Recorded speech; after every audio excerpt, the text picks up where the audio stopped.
You know how crazy it is to watch a movie in the theater and get distracted by the thing it was shot on? Now, I'm not making a video talking about annoying moviegoers because that would be an entire Netflix miniseries right there. But what I want to talk about is how we've advanced so much to the point that the camera that we have in our pockets is literally making the movies that we paid $12 to go see in theaters. Now, some of you may know director Steven Soderbergh from these movies right here, but I know him as that straight G since in 2001 he lost for Best Directing to himself. He's also kind of like the Brett Favre of filmmaking since he's always like unretiring himself, and recently he made a little movie in secret called UNSANE about a woman in a mental institution that was shot on an iPhone and released in theaters nationwide. And it's not like this is the first time that something has been entirely shot on an iPhone, because there have been many other major projects where like a majority of the project has literally been shot on an iPhone. You can look at Sean Baker, who shot his entire Sundance feature, Tangerine, on an iPhone,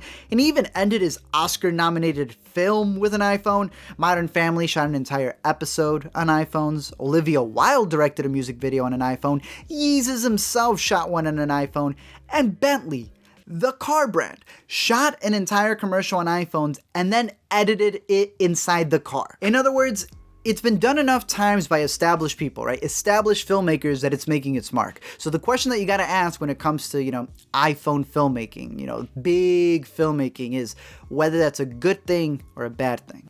And I'm one who wants to side with the positives of it, but that doesn't mean that I can't see the negatives. Like, when you go into one of these movies, right, and you see that it's shooting on an iPhone, yet at the same time, they're pimping out their stuff to the point that it kind of just feels like a gimmick, you'd question why they didn't get a real camera if they had all that money.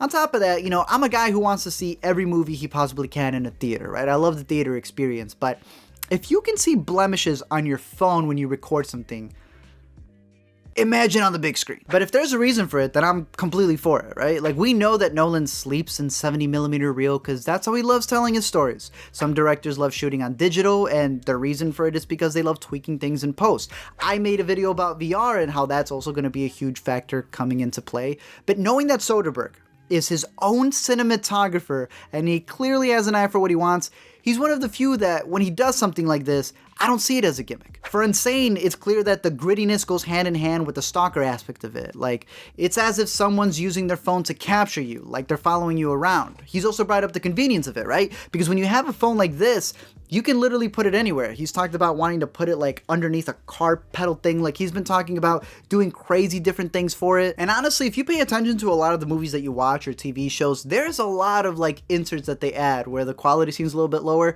That's like GoPro, iPhone, smaller DSLRs that they put in there. You don't even notice it. Like, in every video that you've seen right here on the A to Z show, all of it has been shot on a T3i. But that's the point. Like, I'm shooting this right now on an iPhone, but the point is that this is my T3i that I've had for the longest time. This is my $3,000 Lumix camera, but the autofocus sucks, as some people have told me on some other videos. So I use this bad boy right here, and it's even on some DVDs, right? It's literally just there. But the point is, just shoot something. Think about where you're watching this video right now. Online. And pretty much most of what we post online through Snapchat, YouTube, Instagram, a bunch of things that we see is done through a phone, and it's become this aesthetic of its own, right? It's sort of like when you put black bars into a video and all of a sudden it's cinematic. I believe it's pretty much become its own style, and it's all about how you use it.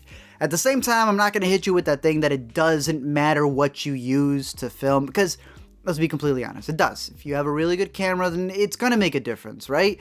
But it still stands that just because you get like a $10,000 guitar doesn't mean you're going to play like Jimi Hendrix, right? Just because you get a sports car doesn't mean you're going to be a great driver. And just because you get Ultra Boost, if you get Ultra Boost, that actually ups your game a lot. Main point of the video is to remind you guys to use whatever you have, right? When I first started this channel, I thought I needed everything possible to like make it work. But if you're watching right now, it's because I learned to just do it, right? To just start making the things with whatever I had possible. And you're gonna see different things work differently, right? Like, if you have inexperienced actors, maybe having a smaller camera is gonna be less intimidating. On the flip side, and this is something for those of you who don't know, if you have a DSLR, right? Just buy a lot of like these things called rigs and jibs and put it all around it, things that are pretty much just plastic to make the camera look bigger. And believe me, because I've been there, people, for whatever reason, take you more serious. But I've said it multiple times. It's all about how you tell the story. Does it fit the story, right? And there's different ways. Not everything's going to be the same conventional way that it's always been. Steven Soderbergh, who we've been talking about, he created this thing called Mosaic, which is pretty much a new way of storytelling. It's like a choose your own adventure, and it's practically meant for your phone.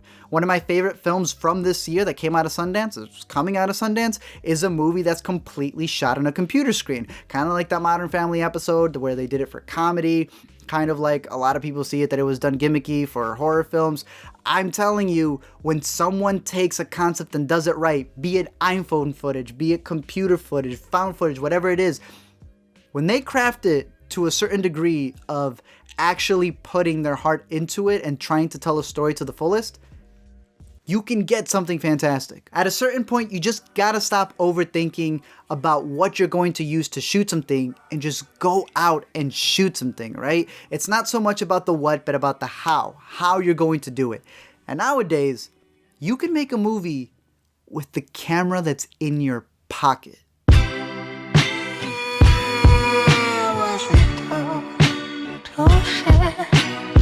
Look, if I had to rate that movie, I'd give it like 2 stars out of 4. You know, like... That's 2 stars too high. That's the problem. You can't... Okay, well, what's the worst movie you saw in 2017? Don't say Justice League. Oh, 9/11. Huh? 9/11. With Charlie Sheen. Yes. So would you say Justice League has more redeeming qualities than 9/11 with Charlie Sheen? Yeah, but 9/11 is literally an AIDS-ridden movie, so it's got Charlie Sheen in it. I mean, it's not.